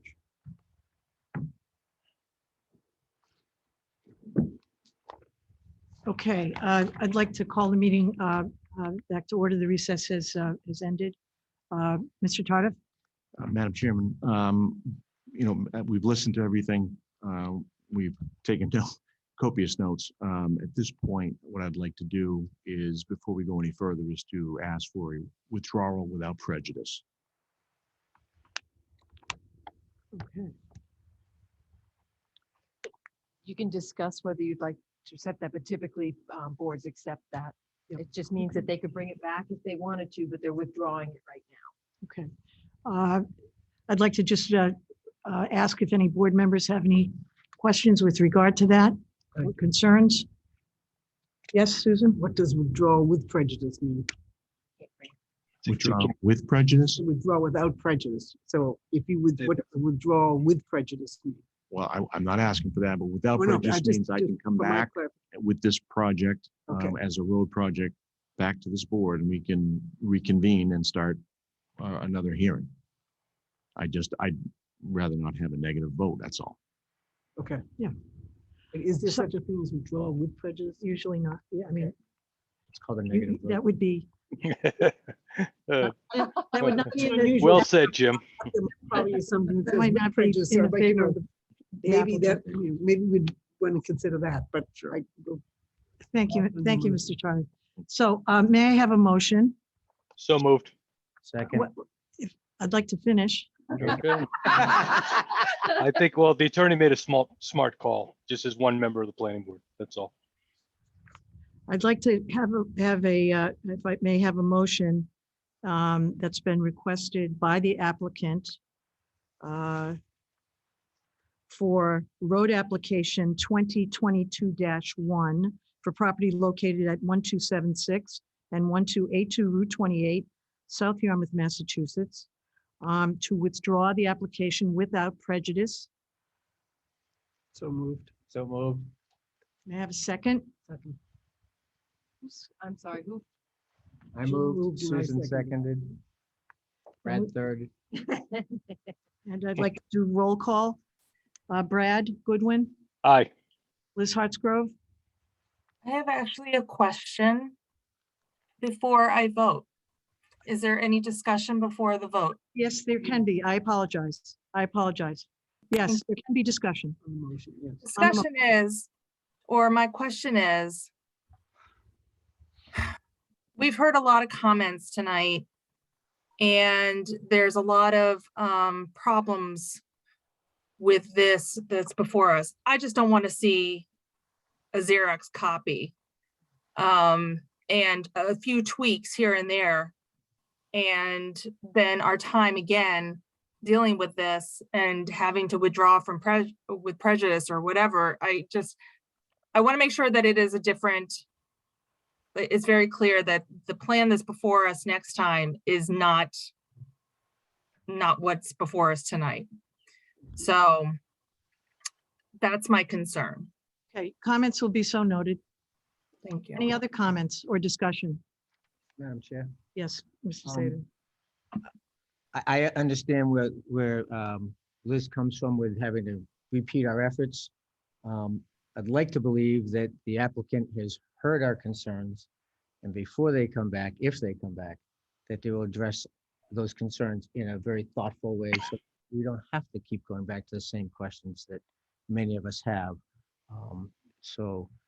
I'm in favor of withdrawing without prejudice, with the understanding that they understand that they've got a lot of work to do. Any other comments? Okay, so we have a motion on the floor that has been seconded. I'd like to do roll call to approve the motion that's on the floor. I'd like to start with Brad Goodwin, Aye. Liz Hartsgrove, Aye. Will Rubenstein, Aye. Jim Saban, Aye. Susan Britta, Aye. Joanne Crowley, aye. Thank you very much. The motion is so approved. Thank you so much. We appreciate it. Is there a time frame associated with your submission? Thank you.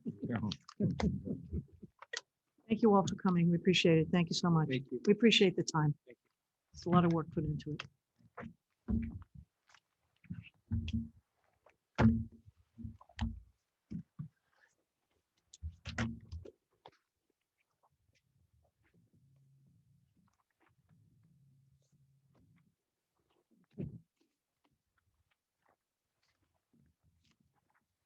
Next on our agenda is a continuing discussion with regard to committee assignments.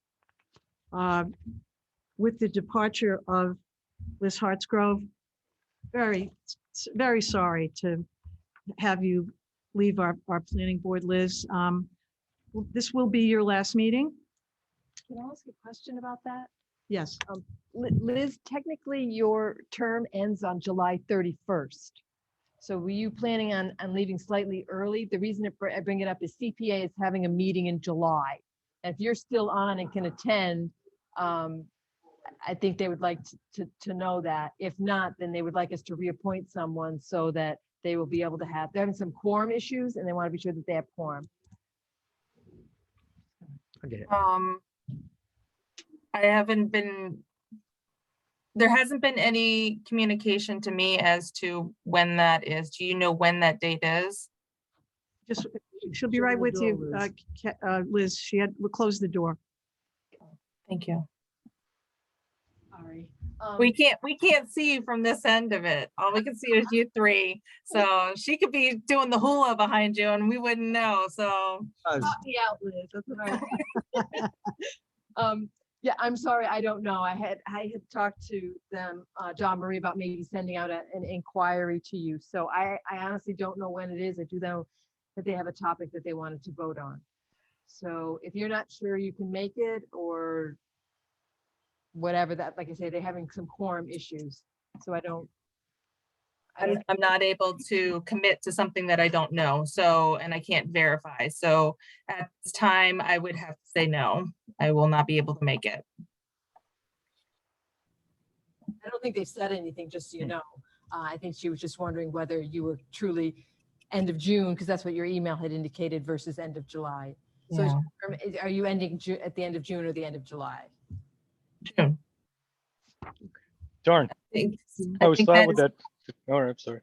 Is that what whatever my letter said at the end of my term, if it says end of my term, then I'll go to the 31st. If it doesn't say and it says June 30th, then I will stick with that. Whatever the selectmen approved of my letter. I think it said both, my friend. I think the end of my term on June 30th. It's whatever you want. I just want to be clear so that we know whether we need to vote somebody else in CPA or not. I do appreciate that. Thank you. Can I get back to you on that real quick?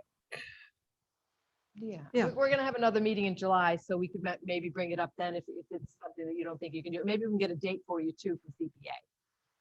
That'd be great. Thank you. All right. Thank you, Liz. And I just think maybe, I mean, we had talked about the open space and rec plan update, and Will had said he was interested. So maybe if you just get a formal nomination on that, and then I will send that to the Concom. Do you need that now, Kathy? Yeah. Will, do you mind if I make the nomination? Are you prepared to do that now? Okay, I nominate Will Rubenstein to be the planning board representative in the, is it the Open Space Committee? Open Space, Committee. Open Space and and Rec Recreation. Update Ad Hoc Committee. Okay. Second. Any discussion? We'll take a vote.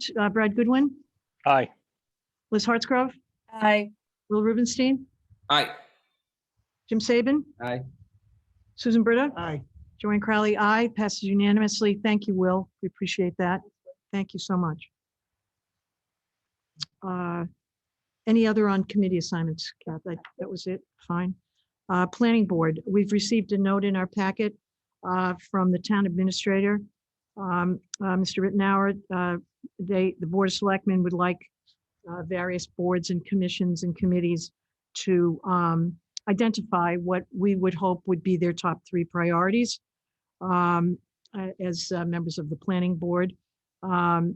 This in some ways links to our discussion about our own goals, but this is meant to be the broader issue, the broader goals for as the Board of Selectmen have had some scheduling difficulty in getting their own retreat together on goal establishment for this fiscal year. And so they are reaching out to various constituencies to get a sense of what the members of the community who, like us, who volunteer, who are involved with town affairs, what we think. So I'd like to get some sense about what we would recommend that would be the top 3 priorities for the Board of Selectmen to have as their goals for this fiscal year. And I'll start with whoever wants to start with. Okay, I'll start. Wastewater needs to be one, I think, is very important. If we can, if we're all in agreement on that. Any concerns about wastewater? I'd like to also offer that we continue the hard work, and we will need most of the town administration and town employees are involved in the development of the local comprehensive plan. That is a town-wide project, and that needs to be, in my opinion, at the top of the list for the Board of Selectmen as a not only a town priority, but a planning priority. And now there are 5 of you who I would ask, think about what might be a third important one.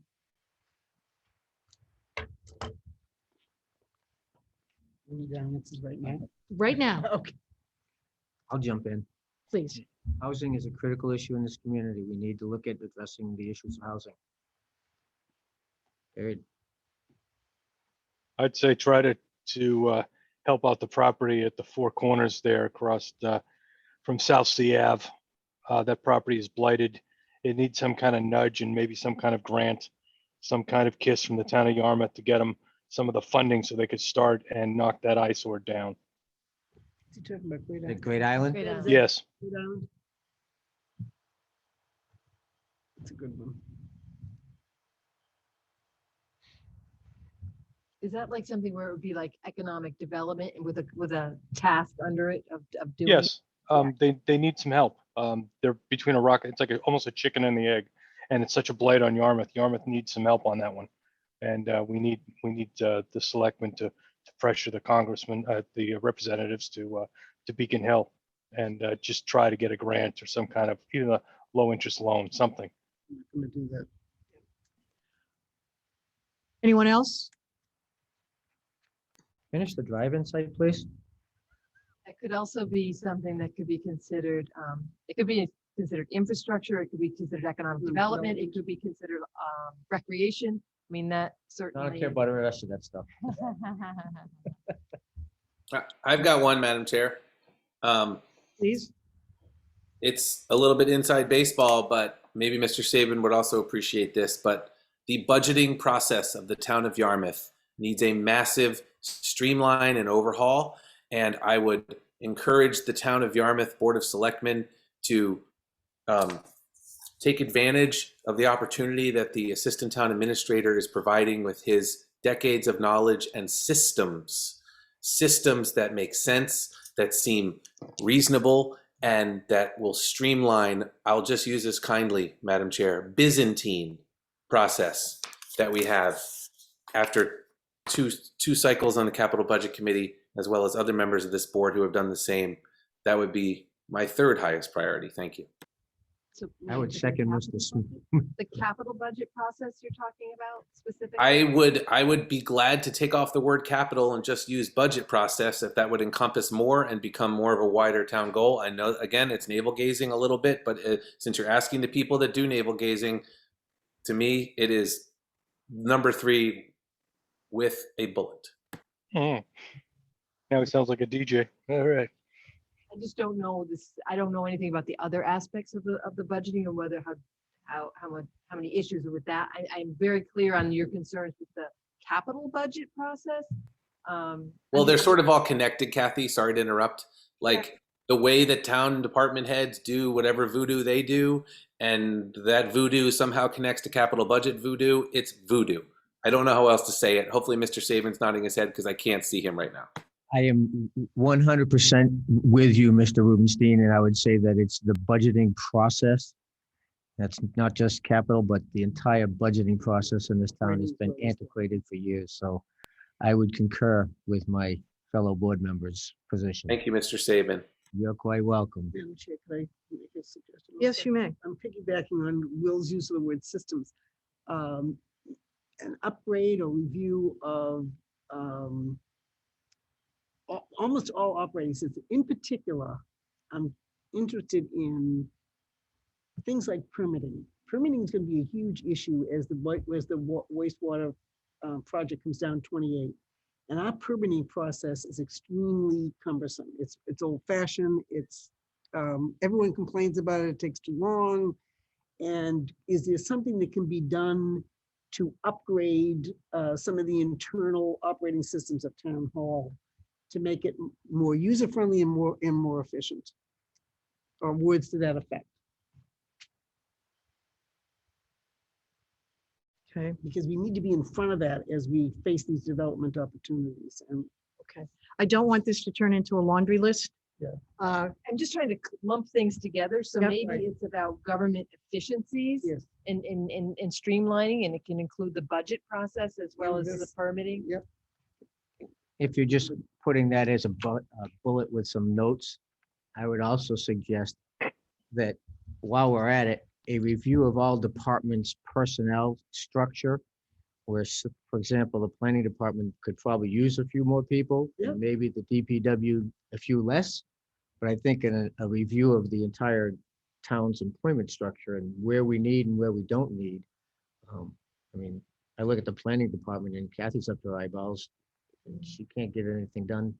So, Get lots done, actually. well, I'm amazed you do with the work that you have, but I think It's about the time. town should start taking a look Right. at each department and where our personnel needs Right. are. It hasn't been done in a long time. It's a good suggestion. Anything else? Okay. Well, we've got more than three, and I don't mind breaking rules and submitting more than three. What am I submitting? But With a bullet. Wastewater, continuing LCP, housing, economic development through blight reduction and helping redevelop the Great Island Plaza. Complete the Riverwalk Park, which is on my bucket list. Yep. And then kind of some type of streamlining of government processes, including budgeting, permitting, and then reviewing of department personnel. Yep. So the HR function too.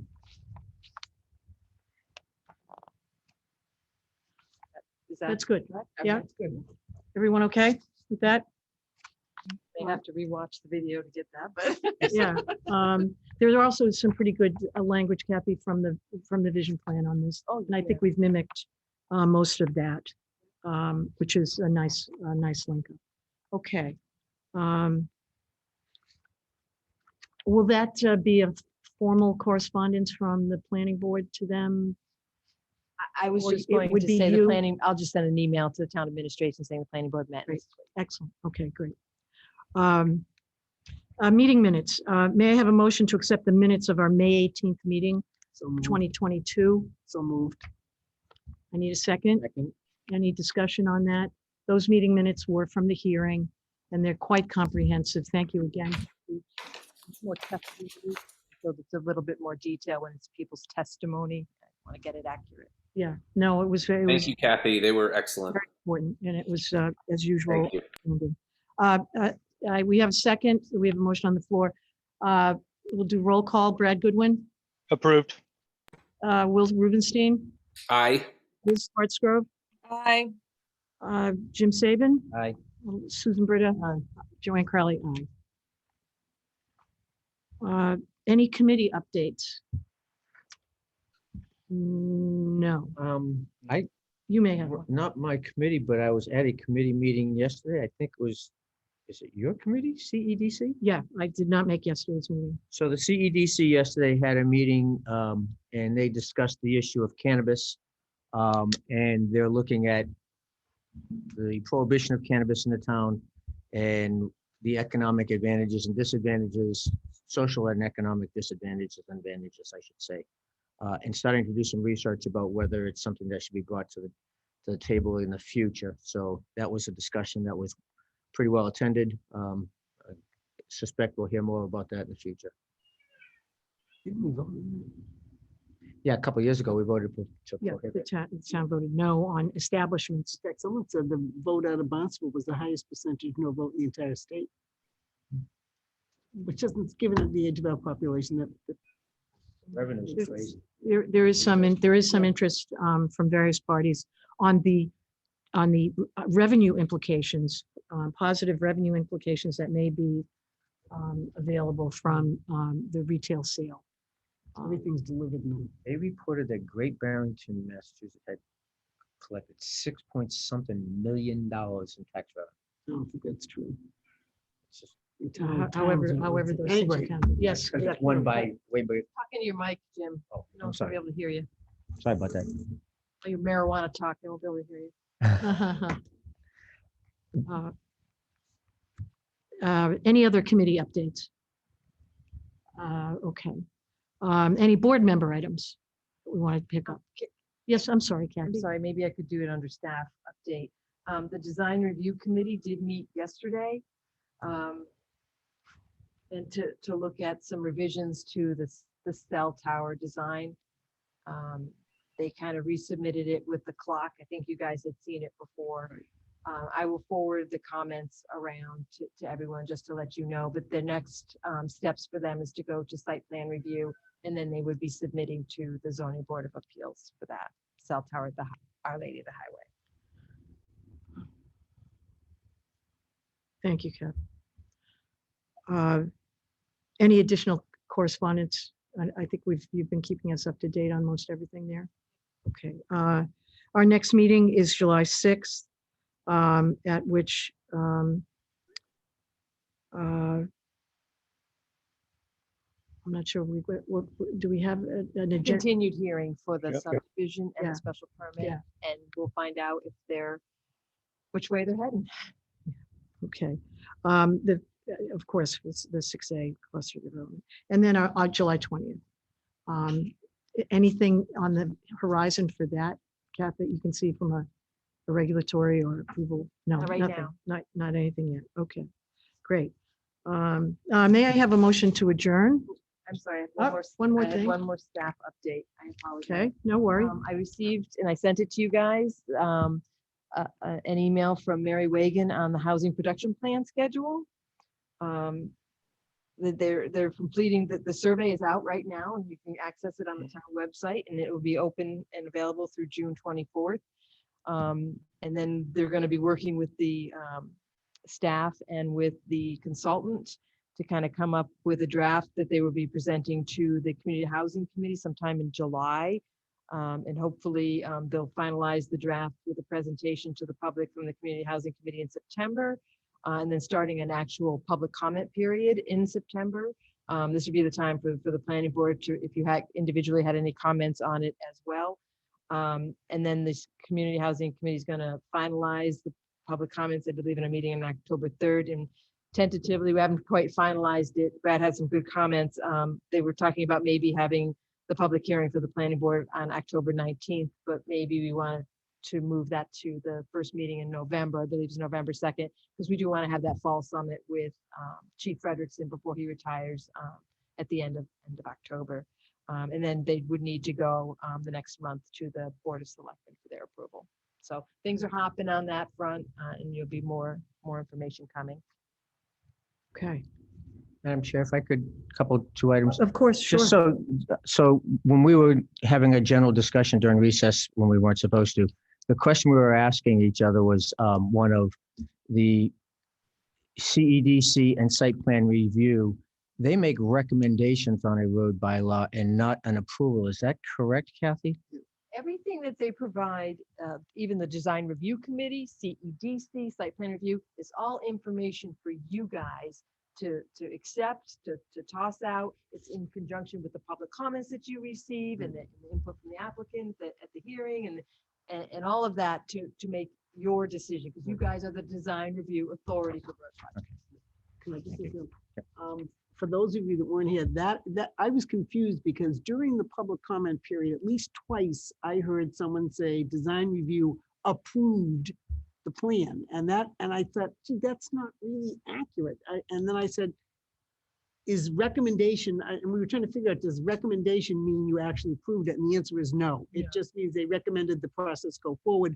They did not approve it. And I think I got a little confused because I didn't want people to think if we took a vote, we were going to overturn design review. We weren't. They just said, here's the criteria. Here's what they met. Go forward. Bring it up to planning. Here's our view of that. They did not approve it. They simply said, let the process go forward. And the process for the road bylaw is actually submitted to the design review committee and submitted to CEDC to get their input for you guys. But they don't actually approve it. They just look at it. And in fact, on this project in particular, if you look at the two categories of criteria, on the first category, which I think is called sites, something or other, they had a 75% fail rate. There were 7 criteria. They failed 5 out of the 7. And they did better on the design of the building. The shingles and the white trim and all of that. So I didn't want people to think either in the audience, and I was confused that they didn't approve anything. They merely said, here's our view of what happened, go forward and talk to planning. The actual language, they submit a report, a Right. comment sheet. Right. And the language is that the committee approves these DCR comments Right. as meeting minutes. Right. That's it. Yep. That's what they do. But let's give credit where credit's due. Mr. Saban and I go way back with Dick Martin. Dick Martin is one of the biggest tree huggers I've ever met in my life. Loves green space. Yes, I'm saying this on camera. And so if I see Dick Martin sign off on something, that's got some weight. Sarah Porter, very brilliant person.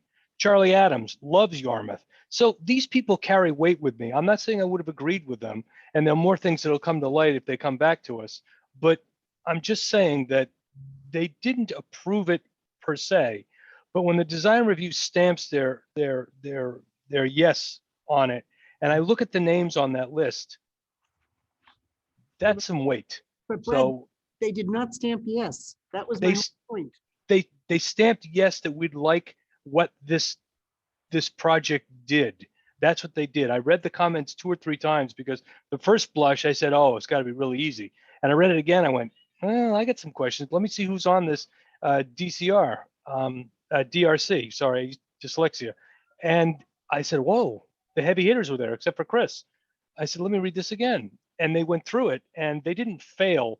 They met requirements or they exceeded requirements. I don't think they had anything there that failed.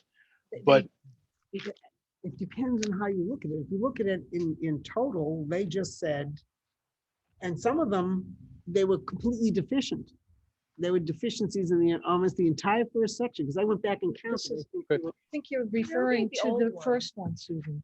The second one, there are no Yeah. discrepancies listed at all. Madam Right. Chair, It's Madam Chair, Yes. this agenda item was already closed. I really don't think that this is a discussion. If we want to talk about design review and their authority, that should be actually, For the discussion. I just don't think this is the right venue or moment for this discussion, especially considering that this was in relation to an agenda item we already closed on. So I think we're treading very, well, it was withdrawn. That's the only reason I brought it up was I withdrawn understand without that, but prejudice. it's just not, I just don't think it's the right thing to do right now. So, Okay, good point. Okay. thank you. Very good point, and I'm so glad you are still my vice chair, keeping me in line. You had another comment. I just wanted to thank Liz for her service on the planning board.